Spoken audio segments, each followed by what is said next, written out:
Okay. What's going on, everybody? You already know. Let me fix this real quick. There we go. All right, what's going on, everybody? You already know this is boy Narcolepsy Boy 94 K Malik back here again with another special episode, talking some pro wrestling here. What I'll do is I'll let you introduce yourself. If you want to plug in your stuff, you can plug in your social media stuff now or at the end of the show, however you want to do it. But just introduce yourself, let everybody know who you are because you're new to the channel, so everybody can be familiar with who you're with. Cool. My name's Jesse, but people kind of know me as Umbrella Heights, and you can find me on the main platform is TikTok and Instagram. Umbrella Heights. That's pretty much it. So, yeah. People want to. He does like you see the painting and stuff. That's what he does. He does all the paintings and everything. He's a artist on TikTok, very creative. So go check him out. Make sure you guys go see it if you're into that's what makes TikTok so cool though. There's all different types of things to see and everything. Like I'm into I follow some people who do like some of them like makeup stuff, but they do like like the creepy makeups, like the horror type makeups. Like this shit's like creative, man. I'm like, damn, bro, like that's time. That's like a lot of time to push it into that. You know what I mean? Definitely. Time and dedication, and then paints and everything, or whether it be like sports or like just funny videos. Like TikTok can really much be anything, man. So that's why I kind of like the app. It really helps out a lot. You know. For sure. When did you first start painting? Like when did you first start? Have you always been an artist though, like since you were a kid, or? Yeah, I've always been creative in some way, shape, or form. And I didn't really start painting. I painted since quarantine. This is the most I've painted in my life. Like I don't. People are like, "Oh, you're so talented." I'm like, "Nah, I can pick up pretty quick." You know what I mean? But I've always been artistic in some way, shape, or form. But painting, actually, like canvas, paint, brush, no, that's just been the past 6 months. Really? So, but you always knew how to draw and shit like that. Like you can always draw and like Yeah, I've always kind of I've understood like what art is, and most people I don't really do. I know where my lane is at, and like photorealism and things like that. That's not. But I could like sketch stuff out and do really cool. I could if you show me a picture, I could pretty much mimic it. I'm not like that at all, bro. I still draw stick figures, though. My art is not good at all, man. My art is terrible. My uncle's like that, though. My uncle's are really good. Like, he's very good at shading and like drawing. Like, he can't paint or anything like that, but he's very good at like drawing, like on paper and like shading, and like making. He's like really good at it, man. He's a very good artist. We always told him he should went to art school because he would have been a very good artist, if he went to it and everything. But he was never like passionate about it or anything like that. But he's always been very good at art, though. But so, for all the people who follow me, we already know we always talk wrestling. Wrestling like the big thing for my page. Growing up as a kid, it's always ourselves the question: who was your favorite wrestler as a kid, or some of your favorites as a kid that when you first started watching that gravitate like this is my guy right here? Hands down, it was Sting. Hands down, Sting. Wait. Flat top, blonde hair. Blonde hair Sting, yeah. Blonde hair Sting. That was. Because that was the time I grew up. Sting, Ultimate Warrior. Those were my guys right there. And once we started getting into the 90s, kind of like Razor Ramon. I don't know. It's just Scott Hall. So obviously, I'm assuming when Ultimate Warrior faced Hulk Hogan at WrestleMania 6, you were rooting for Ultimate Warrior, 100%. Hands down. It didn't matter who he was wrestling. Honestly, it didn't really come to one. Like I didn't really know. That's why I enjoy the documentary so much because as a kid, you're just in it. You're in the storyline. You're there. Right. And then as you get older, and you watch some of the documentaries, you're like, damn, them boys are going through some stuff like mentally. You know what I mean? Like that's why I always tell people, because when you watch wrestling, the one thing you always see people say about it is fake, right? Like it's fake, and it's like when people say that, it's like. You say this like I'm supposed to stop watching it or something. Like, you don't think I know, like, what wrestling is about. Like, I know more about it than you. I'm educated to it. Like, the reason we get into wrestling is because we're invested into the stories, the characters. Like, we understand it at this point. We understand and we're invested into it. Well, my wife's the same way. She's the same way. She's like, it's so fake. And I'm like, mind you, every now and then, I'm a little bit older with my kids. And if I'm waiting for her to watch our show or something like that, I'll put it on WWE. I don't know any of the wrestlers. I'm not caught up on, current wrestlers, but I'll watch it. And she just sits there and I'm like, she's like, oh, it's so fake. And I'm just like, yeah, I'm not even going to get into it. I'm not even going to You're not gonna entertain the conversation at this No, point. because it's just I'm not gonna do it. But It's just like you get invested into it, bro. Like I understand if you get older, like yourself, like you fell out of it at some point, but like it's understandable. But like if you're a hardcore fan, you understand what it's about, bro. That's why like I'm into the documentaries. Like I like to know the stories behind the scenes, the backstories, because you never know what people were going through, or like the stories of how this went down. Like because people always assume like this is how it went down every day. Like fans are like hypocritical nowadays. But it's like, bro, you don't know. Like you don't know what went behind the scenes, bro. Like what if you had a bad storyline? Like what if some wrestler came up with that idea? Everybody assumes that it was Vince McMahon who came up with the idea, but like what if that wrestler was like, hey, I think this would be good. Like he always takes ideas from other people, man. Like you gotta be open minded, you know? it's honestly, I'm waiting on the. I think one of my idols, or I would get, I love watching. Like I said, I started watching it because you got me back into it, back into the wrestling part of it. Of like, because I used to, that was something I'd always do whenever it was just my time. Like if my wife and my kids, they would go somewhere, go to like the store or go anywhere. I'm watching wrestling documentaries. This is before I had WWE, the network. So I would always just go and like, I'll be on Apple trying to download whatever, the Rise and Fall, the Warrior, this and that, whatever, anything. And so, yeah, man, like I've been, whenever I got the network, I cranked through, like that's all I did for like a week. I was painting and I was just glued. And then I'm just telling, I'll be telling my wife, and I couldn't talk wrestling to anybody because nobody cared. I'm like, damn, can you believe homeboy was going through that right there? And my wife's like, Yeah. oh. I'm like, what do you mean? So what? Like so. I don't know if you watched it, but I highly recommend you watch the Undertaker documentary, The Last Ride. It's like huge, bro. Because series. I actually last night I threw it on there because I knew we were going to be having this. I was like, let me just see what else is up there. And I just started watching. I'm halfway through the Paul Bearer one, the Mortician. yeah, I saw that and I was like, oh, let's get into it. Yeah, Didn't even know he was a wrestler. No idea. I didn't either. I was like, Paul Bearer was a wrestler. Like what? I always thought he was a manager. I didn't even know Paul Bearer had blonde hair. Didn't even know he had blonde hair. I'm like, bro, there's no way he was a wrestler because, like he looks out of shape. Like there's no way. Like you gotta watch the ones before that.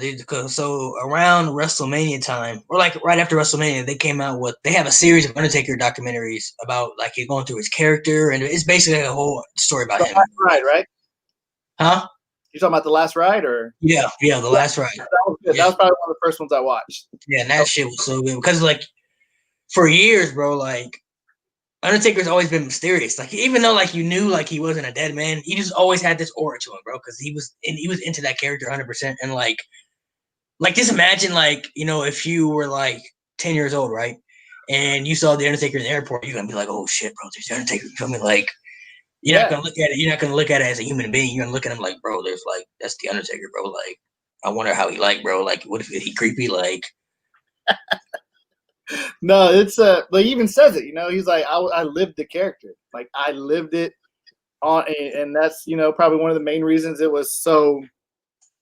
So good, yeah. That's because he bought into. I mean, who else really could have played that character that well? You know what I mean? Like he fully lived that character and 100% made it what it was. Like, especially I mean, obviously social media wasn't big back around then, but like he was very good at like because they travel so much. He was very good at being that character. Like whether he was in public or what didn't matter. Like he wore all black all the time. Like until he switched to to the American Badass. That's when he could be himself. You know what I'm saying? Because that was like the actual Undertaker. The American Badass version. But yeah, like what I do now is like because I'm all about I've always had that like entrepreneur business mindset. So I always watch stuff and I love watching stuff how it was created, how it started, why it was so successful. And if you watch that documentary and you're like, what did they say? I mean, like wrestling was going through, went through the Attitude Era, right? And times are changing, right? So because the Attitude Era, that was like the first of it's like, oh, what is this? Like this ain't supposed to be on TV, or we ain't supposed to be doing this and doing that. And he even says it is like if he didn't change and if he didn't evolve with the times, he would have just stayed, been left behind. Because one, it took him like 4 minutes to get to the damn ring. That's for one. Like he was just so slow and methodical, and it's just like, you know, character. But as the times were changing, it was fast. So hell, what do you gotta do? You got How disappointed were you that we never got to see a match between Undertaker and Sting? Never got to see Undertaker Sting, bro. I know. No, it's that hurt, bro. That hurt.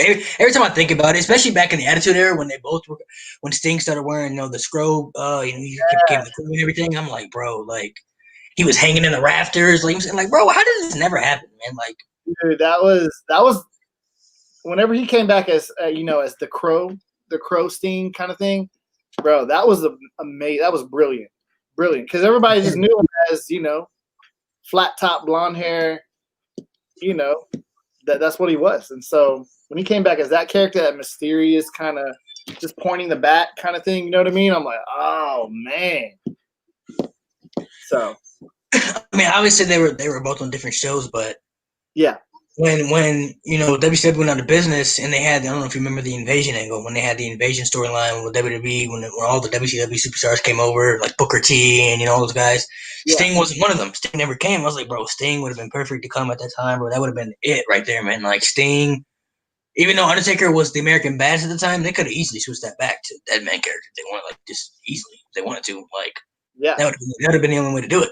And the fact it never happened, bro, that's like the ultimate dream match that never happened. Like, you're gonna think about that. Like, we never really got that match. Like, you know, and it's crazy because when you watch, you know, that documentary of The Undertaker and you realize the older he's getting, I mean, he was just like, you know, like I think he should have. Well, I don't even know. I can't remember off the top of the head which WrestleMania, but whenever he, you know, he put put his hat and folded the jacket and, you know, put everything. Yeah.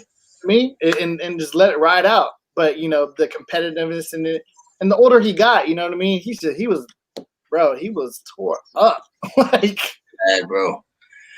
I mean, he's probably easily the most respected wrestler of all time. But not only by fans, but the wrestlers themselves, his peers. Like, this dude is an absolute warrior, bro. The leader of the locker room for years. Like, Undertaker definitely, he's on my Mount Rushmore. He definitely got to be. I mean, I don't see how he couldn't. I mean, hands down. He's an absolute legend. So going through the Attitude Era, take me through some of your favorite memories of favorite superstars from that era. And were you team WCW or team WWE though? Which one were you hooked to more? You know what? I was into WCW, man. I love it. Had Sting, it had, you know, and obviously whenever Nitro, I mean, because obviously, you know, they were popping. Like Nitro was it. Yeah. Can't forget NWO too. NWO popped off, and so that time I was really kind of like Team WCW, but I watched I watched Raw. It didn't matter what it was. I was watching. So I was invested in the both, but because obviously I was a big fan of Sting. So that's just kind of, and then until like Stone Cold started, like his character really started, you know, evolving and kind of creating that. Then I was like, oh, and then, you know, when The Rock starts coming up, and so it was. It's crazy when you go back and look at that roster, bro. Like they had The Rock and Stone Cold in their prime in the same roster, bro. Like that right there is just incredible. Like you can't. There'll probably never be two stars like that, two big stars like that on the same brand at the same time again. Like that was just. Not to mention you had Undertaker and then Kane pops off. You know what I'm saying? Kane comes along later down the road, and you still had Shawn Michaels and Bret Hart, and man, it was just. But yeah, it was Triple H was coming up too. Like they had so many, you know, like great talents back in the days, man. And I come back and watch some of these old Raws, bro, and the reactions that Stone Cold would get were just insane, bro. Like I don't think I've ever heard this man get booed once. Not even when he was a bad guy. You know what's funny is that if you go back in some of those Raws, like, you know, 93, 94, 95-ish, and you're looking at the card, you know, when you're looking at the whole card, and you're like, damn, like this, like Yokozuna Undertaker is like the second match. It's not even the final, you know what I mean? Like there used to be some, like, the matches used to be like, why is this the first match? Like, why is this should be, you know, the last match of the show? But Yeah, man, the talent was pretty deep for sure. A lot of people always, I see this so much too, man. Excuse me. A lot of people always say that they want the old wrestling back. I'm like, bro, wrestling can never go back to that nowadays. First of all, the stuff that they did in the Attitude Era can never be on television. There's just no No, way. Some of that shit they did back in the day could never, because the world is way different than today in 2020 than it was back in '98. It's just way different. It's more sensitive nowadays. And like, just imagine like if you had a woman come out, like when they had Sable come out with the handprints on her breast, right? Like you could never do that. You could never do that on television today. It would never even be looked at the same. Like back then, you looked at it like, oh shit, like, you know what I'm saying? Like, of course, all the dudes loving it, you know what I'm saying, but like, it was never looked at as like, oh my god, like they made her go out there and do that. It was kind of like a cool thing. It was like, oh shit, that shit was cool. You feel me? Like in today's world, it'd be like, oh my god, I cannot believe they are making her do that. You feel me? They are shaming her. Like that is disgusting. It wouldn't be the same. No, I mean, I was a big. I mean, I had as a kid, I had posters of Sable, Trish Stratus, like, like I had. That was, I mean, not China, but you know, whatever. But China was on her own little, you know. You weren't. Not to mention, Sunny too. Sunny was big too. I think Sunny was before Sable. Yeah, he was like Sunny was like big, you know, and it was like. They were legends, but they never even wrestled. Like Sunny never even wrestled, bro. She's still a legend. She never wrestled once, bro. And when she came on TV, you had to see it.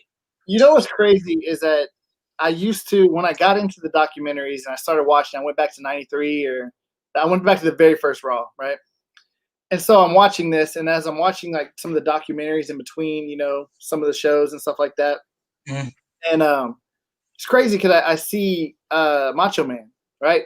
Macho Man is there, and I'm like, and I'm watching this now, like this year, and I'm like, why was he there? Because I'm looking back and I'm thinking, why is he an announcer? That doesn't make any sense. I mean, he was still, you know, like, but I'm watching this as a 34-year-old. I'm like, wait, '93. I know damn well he was still wrestling. Like, what? Like, that doesn't make. But it starts to like, I start to think I'm waiting on. I can't wait till they do. You know how they did the Undertaker with like a 6-part series. I want them to do that with Vince McMahon because he's a genius. Like they're making they've already confirmed they're doing a documentary on Netflix about him. Like they're it's gonna be like the last. Whoever produced the Last Dance is gonna be producing the Vince documentary. Yeah, that needs to happen because he's so like. I start thinking about it, I'm like, wait a minute. And after I started watching all the documentaries and pieced it together, I was like, dude, Homeboy was a genius because as they let go of Macho Man, or WCW let go of Macho Man. Or Macho Man landed that what the hell is it called? Goddamn Slim Jim contract.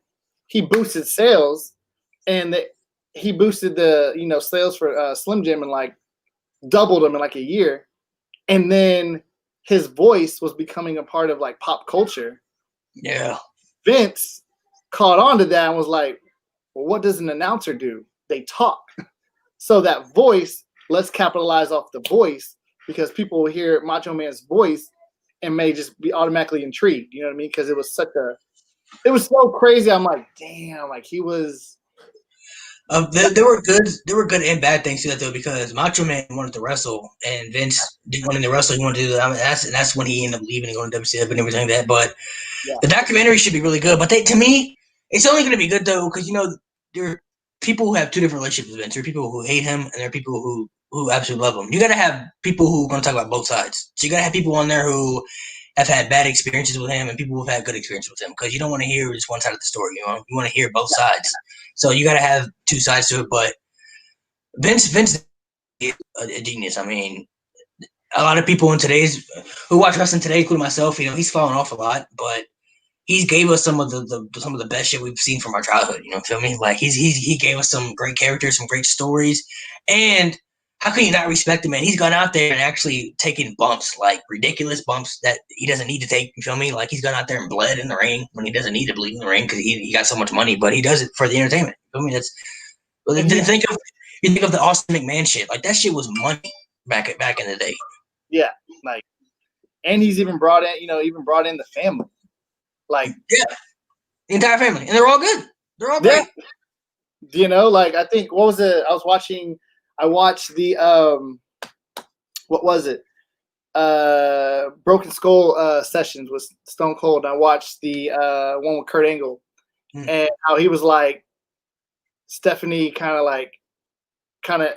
took him to that next level working with Stephanie McMahon, and I was like, what? Yeah, Stephanie and Triple H stuff, yeah. Like see, people don't pay attention to that stuff, and people just like some people just like who they like and hate who they hate. And it's like, bro, like you don't know what goes on behind the scenes, bro. Like there's so many little things that go on that you just don't understand how things could help superstars or help get them there. You feel me? Like you remember how he was talking about how Vince was telling him like, oh, you're gonna be a bad guy, you're gonna do this, you're gonna go out there and talk about things about America and people are gonna hate you for it. And Kurt's like, why would people hate me for it, bro? Like I won a gold medal for the Olympics. Like they're not gonna hate me. And knowing that, but like, everybody hated him. They all hated him. Like, oh, this guy. I wasn't a fan. I was not a fan of Kurt Angle. He's still not. But as I watched that interview with Stone Cold, I was like, damn, bro, he had it. You you respect it. I respect him more, and I'm like, and that's what I love about it. I mean, I watched the Chris Jericho one. I was like, I didn't even know. I was like, damn, I didn't know he went to Mexico and he started, and that's where the whole Lionheart thing, and then he went to Russia, and then he went to Japan, and he was just picking up these little, and like he says, I learned how my technical skills I learned here. I learned how to cut a promo here. I learned this there until it was time for his calling. And then by the time he got to WCW, they were like, you know what I mean? I don't know if you've heard of, you know what Dark Side of the Ring is? Yeah. It's not on the network. You won't find it on the WWE Network, but you gotta watch that shit, bro. There's 2 seasons of it, and that's like shit. Like they got an episode on Chris Benoit. They got one on Jimmy Snuka. They got one on there's so many of them. Owen Hart, bro. They got so many of them, bro. You have to watch it because it talks about shit that that WWE wouldn't want you to talk about, basically. Yeah, I definitely watched the Chris Benoit one, and since that name came up, a few years back, me and my buddies were in the military. I was active at the time, and we were stationed out in Vegas. And one of the guys was like, "Hey, wrestling's gonna be here. Let's go." Mind you, we're all in our late 20s and 30s, right? Right. We don't even watch wrestling anymore. We all got kids, and we're like, "Let's go, bro." And so we end up getting like, I don't know, we're like 5th row or something like that. We all order, we order our wrestling shirts. Some of us got, Ric Flair shirts. I got a Sting shirt, of course. And we got all our favorite wrestlers and things like that. We get there, and mind you, everybody's just trashed. They're trashed before they even get to the damn show. Even I mean, they're blitz, bro. They're just wait, what year was this? It was, I would say, let's see, it got out 2017. I would say 2014, 2015. Somewhere around there. Okay. So we had no idea about any wrestler. I think we only knew it was John Cena. That was all we knew. And they started getting so hammered that they started the USA chant, right? They're like, USA, USA. And then they started catching, right? Then these fools started saying, Chris Benoit. Oh my goodness. Oh my. And mind you, I was like, bro, and they were just screaming, mind you, there's like 5 or 6 like hammered adults that are just like, they're not even thinking, but they're like, Chris Benoit. I'm just like, God. Oh my goodness, bro. It's really, it's hard to ever look at Chris Benoit the same, Like I've gone back, I can still go watch his matches, because he was an incredible wrestler. Like I absolutely loved Chris Benoit back in his day, but it's just like, it's just the fact that everything that went down, just like, damn, bro, like that shit really happened, bro. Like that shit is crazy, man. And they don't, and they will not talk about it, and they're just like, he'll never be I tell people this all the time because some people are like, they need to let Chris Benoit in the Hall of Fame, whatever. Like, bro, he will never be acknowledged in World Wrestling Entertainment again. He is forever forgotten for them, bro. He's erased to them. Obviously, to fans, he still remember, but like he's erased to them, bro. He doesn't exist anymore. That's what, even in his documentary or whatever, they were talking about, how him and Eddie were so like tight, And Eddie, they're like, Eddie went through his stuff, but I mean, they grew up. company. I think it really when they the Dark Side. I think it really fucked him up though when Eddie Guerrero died though. Like that really fucked him up like Oh, yeah. mentally. Like And in a lot of ways that people will never understand. But like that really fucked him up though. Like it's just it's I mean it's like obviously people die and shit like that. But it's hard to lose people you're really close to, especially when they're so young. And it's like bro, like when it's just like when it's unexpected like that. Like you wake up and it's like, hey bro, like you know your man died today. But he's like, what? What you mean? I just saw him. I just saw him last night. What you talking about? Like we were just in the bar last night. Like when DDP, I watched that documentary whenever he was getting inducted in, or when Triple H called him and was like, "Hey, we're going to induct you in," and the first person he wanted to call, I can't even remember. Oh, Dusty Rhodes. He wanted to call Dusty because Dusty was like the one who, but he started like tearing up. He was like, he goes, "Man, I want to talk to Dusty so bad right now." So like Eddie and Chris were like tight. Bro, yeah, man. I mean, who can ever forget, bro? Like this is my favorite WrestleMania moment of all time when they were in the ring together at WrestleMania 20 when they were both the fucking world champions. Eddie Guerrero was the WWE champion. Benoit was the world champion. He just made Triple H tap out, and they were both in the ring together. Like that doesn't. And you look at that now, and it's like, damn. Not only are they both gone, but one guy is forever remembered as a legend, and the other guy is forgotten. Bro, the fact when I was growing up, you don't know how many people I put in crippler crossfaces because it was easy, bro. I just have to get that shit. That shit hurts too, bro. That shit does not feel good. I've been putting many up. No, and it's not feel good. It's terrible, man. It's terrible. So, who were before you kind of got out of wrestling? Who were some of the people that, as you got older, were like, oh, it's now that you're an older guy, like this is my guy right here. When I got older, yeah, as you got. I mean, obviously, when you're a kid, you don't look at wrestling the same as you do when you're an adult. You know what I mean, because you just like when you're a kid, you just like who you like just because they're the good guy or whatever. But when you're an adult, you kind of start liking the bad. Like, oh, he's a bad guy, but I like his character. You know what I mean? Like, he's my guy. I kind of honestly, I've always been. Once I got out, I just really Stone Cold was the guy. He was just the fact that because me and my wife watch Broken Skull Ranch. Well, I mean that's some show I actually watch with me, and it's just that character. I was like, that's him. Like and I was telling her that the other day. I was like, because we're watching, we always make fun of it, like. He'll always be like, hey, blue shirt, tell me why you're here. This and that. And then as he's getting into the, where they're fighting or whatever they're doing, they're competing, and he's like, son of a bitch. I'm like, that's him. Like that's him. Like that's really Stone Cold. Yeah, that's really how he is. Like telling her that, I was like, that's the reason he was so successful, because that's him and a real person. So it's easy for you to connect to a character when the character is actually you. You know what I mean? Like it's. Plus, he was going after the boss too, and then, mind you, what people don't know is that people didn't know that Vince was the owner of the company until he screwed Bret Hart at Survivor Series. Like people had no idea that he was the owner until the Montreal Screwjob. So when people found out he was the owner, he was instantly the biggest heel. Like, oh, how can you not hate this guy? People know he's the owner now. This is gonna be great. Stone Cold's coming up now. He wins the belt at WrestleMania from Shawn Michaels, and the rest is history, bro. Like, that shit was just so good, bro. Like, how can you not? Well, another thing that I look at is like whenever Raw first started, right? Like Vince was always he was always the announcer, right? He was always commentating. And in my mind, I'm like, he's probably doing that because he hasn't found that voice yet. Jim Ross, he haven't found him yet. Mm-hmm. And Jerry the King, he didn't make it yet. So they were kind of like, I feel like everybody was doing like auditions, but Vince was still gonna be there. He was the main dude. Like, hey, this is my show. Like, this is what I want. And I'm just waiting until Jim came in, and then Jim and Larry put together, and then and they were fantastic too. They were absolutely amazing. When Larry came on there, it was like he was that kind of like had that like heel kind of like say what we all want to say. You know what I mean? Like, oh, he would say all these like slick stuff. You know what I mean? Like, yeah. Well, how did you feel personally? Since Stone Cold was your guy, how did you feel about the heel turn when he turned heel at WrestleMania when him and Vince were together when they shook hands? I wasn't a fan. I wasn't a fan of that. Yeah, nobody liked it. I don't think anybody liked it.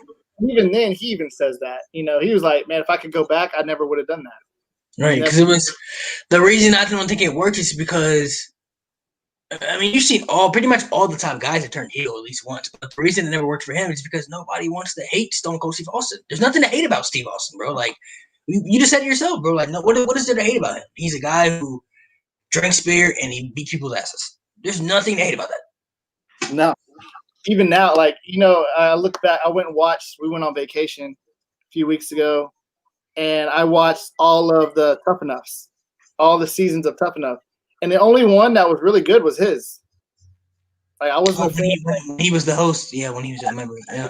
Before the rest of them, I'm like season 5 or whatever the last one was with Jericho, and like they made it too much. I was just like, no, the best one hands down was, and that's not because that was my guy. I was like, just the way he did it, he was real, he was honest, he was raw. He was just like, bro, like I don't know. So yeah, see, I love Steve Austin. Like Steve Austin's great, but I always like The Rock more though, man. Just The Rock was just my dude, man. Like The Rock he was so entertaining, so fun. Like he was just like he's somebody you can just give a mic and just be like, hey, you got 20 minutes to go out there and just fucking cut a promo. All right, and he'll go out there and it'll be magic. Like it's just, anytime you put a mic in his hand, it's gold. And some of the best promos, you know what I mean? It's just like people, they even taking it back to Jericho whenever Jericho was making that Y2J appearance, right? And which was brilliant. It was brilliant. It's like, man, that's you had that countdown, like, oh, who's it gonna be? I don't know. Maybe WCW was kind of like gone, and yeah, people don't remember.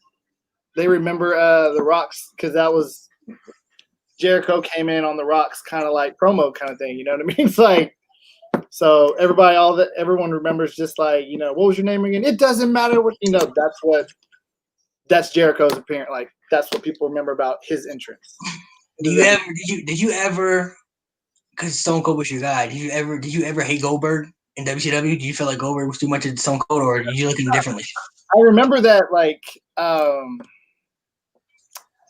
know when Goldberg came on the scene, I was like, this dude's a monster, dude. Like, he ain't playing no. Like, as a kid, I was like, this is real.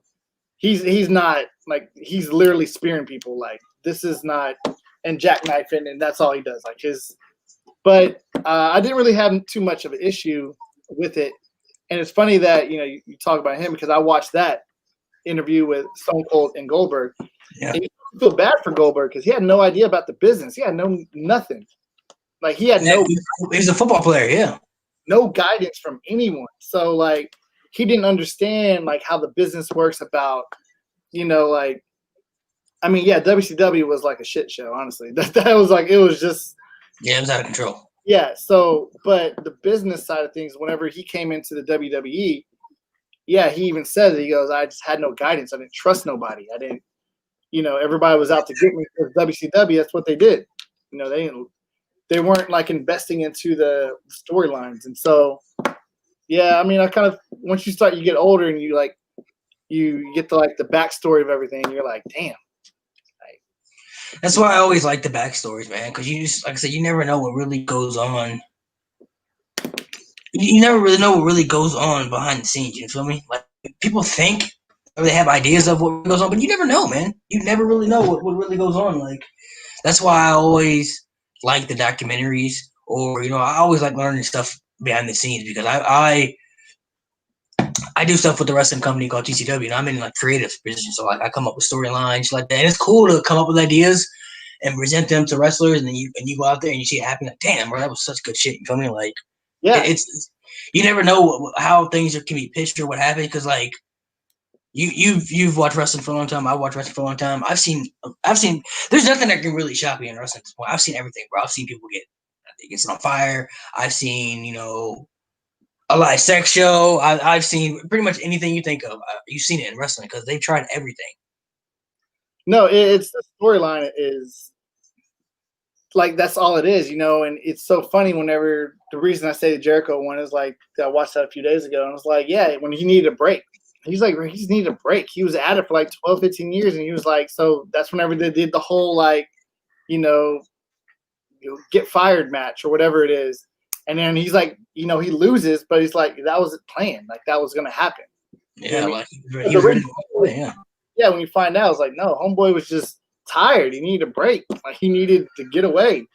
And it's so funny how they incorporate the storylines and, like, people lose for a certain reason. There's a reason people lose. Like, you don't know who, but there's a reason. There's a bigger picture because you got Vince, who has the big overall, like, no, you're supposed to lose here because this is going to happen. I'm setting you up for this. But, I mean, look at Triple H, like whenever that whole happened with, when it was like Shawn Michaels, Steve Nash, Scott Hall, all them. And they all, yeah. And they did that and they all like came together because they knew that was the last time because the other two were dipping in WCW. And who got the end of that? Triple H. He got the, like, yep, you're going to learn how to eat shit and like it. That's just what it is. Like, you're not gonna make Shawn Michaels do it because he's the champ. So can't make Shawn Michaels. Yeah, he was already a Hall of Famer before, way before then. So it's just like, yep, well, we're gonna go with the new guy. So, but then Triple H became to that guy too now because he became to that guy because there's a lot of times I'll never forget when he beat Booker T at WrestleMania, bro. After that storyline they did, that shit pissed. Oh, that shit was so bad, bro. I'm like, bro. Not only did they do a racist storyline, it would have been cool. It would have been cool, but you're supposed to have the racist win, bro. Like, what's the point of doing this storyline? You have him lose, man. Like they had him lose. Not only did he have him lose, he gets pedigreed, and he takes like 15 seconds to pin him. Like it was like, bro, this shit was so bad. I cannot believe they did that. Still to this day, I don't understand that. I don't know who made the decision. I love watching, especially whenever you do those videos. I love the botches. And what I like seeing, especially I like the documentary so much because they tell you exactly what's going on. Like, in Stone Cold or whenever he got, concussion or whatever, he's like, bro, I had no idea what was going on right there. And you go back and you rewatch, you're like, damn. Like when you're a kid, you're just so into it. You're not understanding that homeboy just literally tore his quad off or, what I mean? Or you're not thinking about it. He's like, oh, yeah, I just broke, right. Like, especially on the Kurt Angle one, I guess, where he flipped them and he like broke like 2 vertebrae. He goes, yeah, that is where I couldn't. And he was trying to throw, what's his name? McMahon through the glass and it kept. Oh my God. Yeah. Shane through the glass. And then I think Vince was like, because he did it like once or twice and it wouldn't crack. And it was real glass too. It was supposed to be a different type of glass. Yeah. And then Vince was like, all right, no more. And he was just like determined. But at that point, he was already jacked up. His spine was like already done. But it's stuff like that. You're like, see, like that's real. Like we don't see that. Everyone, when you're a kid, can't fake that, bro. You can't. Like it's just like so. People don't understand that. Yeah, it's predetermined. You know who's gonna win, but the physicality of wrestling is real, man. The fucking ring is not some type of bed. That just feels like a pleasant feeling. That shit's real, bro. Like when you have matches like that, like I don't understand. Like I always like show footages to people and shit like that, but like when people were like, oh, was it real when Mick Foley got thrown off the cage? Yeah, like how you can't fake shit like that, bro. Like that shit is real. Like yeah, he got thrown off the cage. He hit the table. He was just like, he saw that. Yeah. He's like, I saw the cage and I was like, I'm gonna go up there. Like what? Insane, bro. Hey, only Mick Foley, bro. Insane. You couldn't talk me into doing that. No way. He's brilliant. Absolutely brilliant. That Mick Foley is like even though I mean he just when you talk to all these WWE superstars and things like that, Mick Foley always comes out of their mouth. Like working with Mick. He evolves people, you know what I mean? He pushes people to that. That's what he does. That's his style. He's not the most fit. He's not the most, athletic or anything like that, but he's tough. You're gonna have to play with him, and he's really good at promos too, man. Mick Foley can cut good promos too, so he was incredible on the mic. What was your favorite Mick Foley character? I liked Mankind. You know what I mean? I did like that was Mankind was my favorite by far. He came on and all had, the pulling of the hair and, just the hunchback kind of look. I was like, mind you, I was watching it as a kid. I was like, this dude here is crazy. Yeah. You're like, you don't even, but then you start watching and you're like, and then whenever he came, like when Dude Love came on the scene, I was like, no, that's. Yeah, I wouldn't feel Dude Love. I mean, obviously everybody loves Cactus Jack, but Cactus Jack was just the crazy one. So he was the one that did all the hardcore matches and shit like that. But the ECW kind of and that's as far as like character wise, Mankind was dope, man. Mankind was like really good, and the way he would talk, he would sit. Remember how he used to sit rock back and forth like that, like a psychopath and shit. they said he's the only one that had two different music themes. He had an entrance and he had a whenever he won, it was a different theme. It was different music. He had two different music. I didn't even know that. I never knew that. He had, if you listen, it has like, I think whenever he won, it was more of like, yeah, you got to go back and watch, like, just watch one episode or one match, and you'll hear it. He has an entrance theme and he has an outro pretty much. That's fucking crazy. I never knew that. That's pretty dope, man. So, what were your thoughts of how did you going back the Undertaker and Kane storyline when that's being planted? They're planting that. The Undertaker has this brother, right? And Paul Bearer's like, they burned the funeral home and Kane's alive. So at the time, were you into it? Like, who the fuck is this guy talking about? Like, who's this Kane guy? I was like, at that time, I was totally invested into everything. I was like, Kane, who could it be? Who is this? Who is that? And as I'm older and I watch some of the documentaries and things like that, I'm like, a lot of these guys, it's just like trial and error on characters. It's all it is trial and error. Okay, this character's not working. Let's try you on this one. That one's not working. Let's try you on this one. So really, we don't really know. We're not even thinking that we've already seen Kane already. As It's Big Diesel and Isaac Yang. Yeah. As a fan, you're not even like, okay, it's someone new. Oh, this and that. But really, it's the same. They're just recycling, trying a different way. But no, whenever he came on the scene, I was like, this is it. Like, Undertaker's met his match. Like, that's So when you first saw Kane, what was your reaction? Like, oh shit, bro! Like, I remember when I first, because everybody was always scared of the Undertaker, but like when I first saw Kane, like when he came to the Hell in a Cell and he ripped the door off and he's standing face to face with Undertaker, I'm like, who the fuck is this? Like, this guy's huge. Like, he got this mask on and I'm like, bro, this guy is. I'm thinking Undertaker's gonna die at this point. Like, Undertaker's about to die. Like, he's gonna die at this point. Like, this guy is huge. And the way Kane would do shit, like, you remember when he used to talk, when people were talking, he would tilt his head like in a weird way and shit like that. Like he had that mask with the one eye contact and everything. Like, bro, like. And that was all strategic. I mean, it's all like, that was Vince. That was saying, you're gonna have to learn you're not talking, so you gotta learn how to use your mannerisms in a way that you can still tell the story. You know what I mean? That's brilliant. Like, all of it. And I think he even said that. I think whenever on his little interview with Stone Cold, that's what he said. Like, he needed something because he couldn't talk. So I think he said that came from like when he do that head tilt. It came from his dog. He was watching a dog and he saw his pet, something like that. So I was like, they have an interview coming out Sunday, I think, with Kane and Undertaker, because they're still doing episodes of The Last Ride, and Kane and Undertaker is the next episode that comes out. I think that comes out Sunday. They do a little interview together, like they're talking about just the whole thing, Paul Bearer and the story and everything. Like, they're gonna break down the whole shit, bro. And it's like that one I want to see. I'm like, oh yeah, I gotta see that. I definitely have to see that one because it was just like a crazy good time in wrestling. But he probably had one of the best debuts ever, though. Far, I mean, when you first saw him, you were just like. Believed like he was like a legit monster. Like, you were looking at this guy like, who this guy could be he looks like Michael Myers, you know what I'm saying? Like 2.0. Like, this guy could be like a serial killer or something. Yeah, he was pretty his interest was good into the WWE for sure. And then you started to look back, someone's like, man, like, what was it, Isaac Yankem or whatever it was? Terrible. Terrible. That was not it. That was not it. Yeah. The fucking he was the dentist. That's what they it's crazy when you look back at those mid-90s. They really tried any character. Like, they went with anything. They had they had Mantor that came out with the bullhead. I'm like, what? There's just so many bad things, bro. It always comes to me when I talk about 90s wrestling is Doink the Clown, man. Yeah, Doink. Oh my goodness, yeah, Doink. Oh.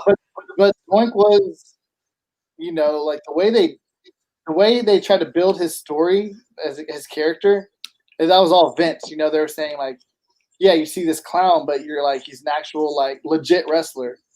you know, when he gets in the ring and he's just like doing all this like Goofy stuff, yeah. yeah, you know what I mean. But really, it's like it's someone you don't want to play with because. And then when he brought Dink on the scene, I was like, yo, Doink and Dink, man. Doink could have been really good though when he was a heel because a lot of people were scared of clowns though. So if they would have made that shit like a legit like heel clownish, that could have been really good because some people were actually like terrified of clowns, bro. So like they could have really did some good stuff. But the babyface Doink when he come out with when he was all jumpy and giggly with like a real circus clown, I'm like oh my goodness. Well, even sometimes they try to do it with the music because it goes dun, dun, dun, dun, dun, dun, dun, and then it goes into that dark like. Dun. Yeah. I was like, ew. I think he could have been a really good heel though, because like I said, I know a couple people that actually very scared of clowns actually. So like they could have did some really good some really good stuff with that heelish Doink. So before we talked about how you fell out of wrestling. What was it that made you fall out with wrestling? What was missing for you when you started to get out of it? I don't know if anything was honestly missing. I just think like once the Attitude Era was because I was in it through the whole thing, the whole entire era. I was invested. And then after that, it started. What was it? The PG era. After that, it started. Ruthless Aggression era. Yeah. So then after that, then it was like what 2000s ish. I don't know when that started, but I already told you that's whenever I was in high school. I got into high school. I was all about sports, basketball, football. Like I was just that was my focus. You take it back to 2000. I'm talking about. I'm not talking about anything wrestling. I'm talking about Vince Carter All-Star Game, Between the Legs. Like that's where that's what I'm all about. AI. Like I was all sports. And so yeah, I would dip in and dip out of wrestling, and like that's John Cena, and I'm like, who is this guy, and why are they have the retro jerseys because that was big thing. Yeah, when he was hip hop Cena, yeah. Yeah, because I mean, you take it back to that time. That's when Fabulous was big, Nelly was big. Yeah, baggy clothes in style back then. So yeah, that was the style. So at that point, I was just like, I don't know who this character is, but then once he started getting like the other kind of Cena, the whole household, yeah. I was like, okay, but by that time I was already out because then I got out of the military. Then I was not out of the military, but I got out of high school, and then that's when life was like, you're doing a college scene. You're not even focused on anything wrestling related. So yeah, that's what it is. I think. I mean, there's always. I talk to. I mean, I have a lot of people I collab with, I do podcasts with, and they were kind of the same way. Like they're still into wrestling today, but like, I think mainly the John Cena character is kind of what kind of towards him because he was just too cheesy for them. You know what I mean? Like once he came out of the hip hop thing and he started doing the hustle, loyalty, and respect and the salute and everything, we're kind of like, this guy's like, he's so cheesy, bro. Like, you know what I mean? But it's kind of like. When you come with those cheesy bars, I'm like, oh no. A lot of people, I mean, I've seen a lot of people, because my uncle was the same way. He kind of fell off when he seen things started happening too. But, he kind of compared it as, he looks at Cena as the same way as Hulk Hogan because he was never like a big fan of Hogan because Hogan was just too cheesy for him. I guess he was just the ultimate good guy, and he was just too much for him. He kind of looked at Cena the same way. Like he's just too much of a good guy for me. You feel me? Like he's too much of the ultimate babyface. And that's why he kind of fell out with him. And he doesn't watch wrestling anymore. He doesn't know anybody at this point. But he kind of in the same boat as you. He just kind of fell out with it. He's like, it's not for me anymore, But I see, like, even now, like the whole the Roman Reigns and the storyline. I think it's who's that guy? It was in one of the documentaries. I don't know, but Triple H brought somebody. What's his name? He brought somebody from TNW or the next from the NXT. NXT. He built them up championship. Seth Rollins. Yeah, Rollins. Is that his name? Yeah, I think so. I think you're talking about Seth Rollins. Yeah. Oh yeah. Well then, yeah, I think that storyline was pretty cool. After watching it, like watching the documentaries of it, and seeing how, like, okay, they had the storyline of like, yeah, Triple H, pretty much builds this character, builds him up. He's the NXT champ, and then he comes to the WWE, and then he's this and that, and then they just turn on each other, and there's this like vicious kind of. I thought that storyline was pretty cool, even though I didn't watch it out or watch it play out. Right. I was like, oh, yeah, you should go check out the documentaries they have on Russell. So, now that it had the network and everything, they always film a documentary the day of WrestleMania. So, like, when they have a WrestleMania, like, they always do a documentary and they put it together. It's called The Day Of, right? Yeah, The Day Of WrestleMania. Yeah. His son. I watched that one. Yeah, you gotta watch. You should watch before the pandemic. They're older ones. I think it started from WrestleMania 30 was the first one, I believe. That was in 2014, and they've done one every year since then. But you should go back and watch them, and they're pretty cool to look at. The behind the scenes of like, oh man, this happened. It's pretty good. Yeah, no, I definitely enjoy it. And even like the whole I see now lately the whole the Roman Reigns, how I guess the new one, that's the storyline that's happening now, and I've seen it and I followed it through your page, how they're like respecting the bloodline, the bloodline storyline, yeah. I think that one's pretty dope too, because another thing, I didn't even know Yokozuna was freaking Samoan, for one. Yeah, everybody thought he was Japanese, yeah. Yeah, so you start taking it back, like, because I watched that on, I think the documentary of Giants, the Top Giant, whatever documentary it was of the Giants. Mm-hmm. And I saw the Yokozuna, and I was like, Samoan? What the hell? I'm like, oh, so that's whole cool. How everything's connected. It's Yokozuna, and then it was who are those? Were the Oso? Or who are they? What are they called? The Usos. Yeah, I love who their dad is, and because that's it's just pretty cool. Yeah, their dad's Rikishi. Yeah, freaking Rikishi, man, that dude.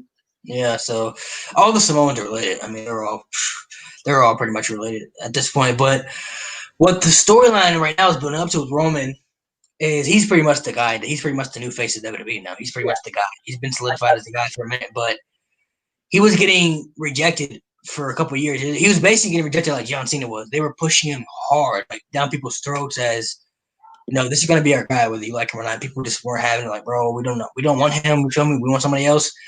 Well, now he's come back as a heel. Now, this is the Roman Reigns that everybody's been wanting to see. Like, this is the guy. Let him be himself. This is the Roman Reigns we want. And hopefully, the WrestleMania is scheduled to be in Los Angeles next year. So hopefully they can have fans by next year. We don't know what the circumstance is going to be. But 100%, I guarantee if they can have fans next year at WrestleMania, the storyline they're building up right now is definitely going to lead to a match between Roman Reigns and The Rock. That's the whole story of what they're going to lead to, because they're related. Him and The Rock are cousins, and they've already talked about teasing a match for a couple years, and The Rock has already stated that, this will be pretty much the only match he would come back for, and he would retire after this match, and he put him over and, help put Roman over, and he would walk away after that. But it won't happen without fans. It can't happen without fans. It's too big of a match. It's too big of a match to not happen with fans. But it's hard to watch. It's hard to watch wrestling now with no fans. I mean, I get what they're doing. It's like it's brutal, man. It's awful. They started adding all the monitor and all the. That's before that. I watched some and I'm like, dude, this looks like practice. Like it looks like we're watching practice. Like so.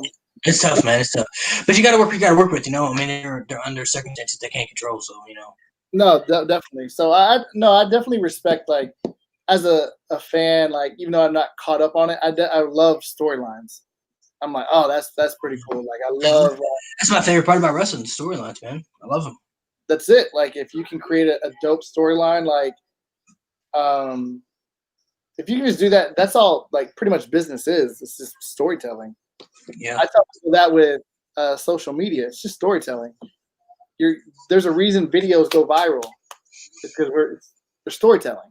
There's a reason we're invested into stuff, because they're like, it's story. It's all storytelling. You know what I mean? So I love and I definitely respect whenever I watch. Literally, I've almost watched almost every single documentary. If you go to documentaries and the interviews, I've literally almost watched all of them. I've watched the Triple H ones. I've watched the because we drove to Arizona and we had it was like a 15-hour drive. That's all I was doing. I was just driving, just press play, and I was just listening. Yeah, So yeah. I recommend, because you were out of wrestling in 2010, I believe. So I recommend you go back and look at the storyline between Undertaker and Shawn Michaels. It's the streak versus career storyline, bro. It's my favorite storyline of all time. So this is when Undertaker had the streak at WrestleMania. He was still undefeated at WrestleMania. yeah, And Shawn had fought Undertaker before. Have you seen the match with him at WrestleMania 25? yeah. Undertaker, No, Shawn Michaels? I've seen the Taker and Michaels matches. So you know the story then. You know the whole story, but I watched the matches. I didn't really follow them. You know, man, story. You gotta go into the story, man. So it's from 2010. So go back on the network and go from Raw 2010 to the beginning of the year, from January all the way to WrestleMania. That's what's about that is going like you don't have to watch the whole episode. I love that about the network. You can just go to Raw and just go to the match. You know what I mean? Like, okay, I don't want to. So what I recommend is that you go to 2010. You start from the beginning of the year, and the whole story is that Shawn and Taker had a match in 2009 at WrestleMania 25. Shawn lost, and now he wants a rematch with Taker, and he's like obsessed now with ending the streak. And Taker is like, no, I'm not facing you. You know, feel me? I already beat you last year. Shawn, they plant seeds like, bro. Shawn's like, you know what? Taker was the world heavyweight champion at the time. Shawn says, you know, I'm going to win the Royal Rumble. And when I win the Royal Rumble, I'm going to face you at WrestleMania. You're not going to have a choice. Taker's like, whatever. That's your only chance, right?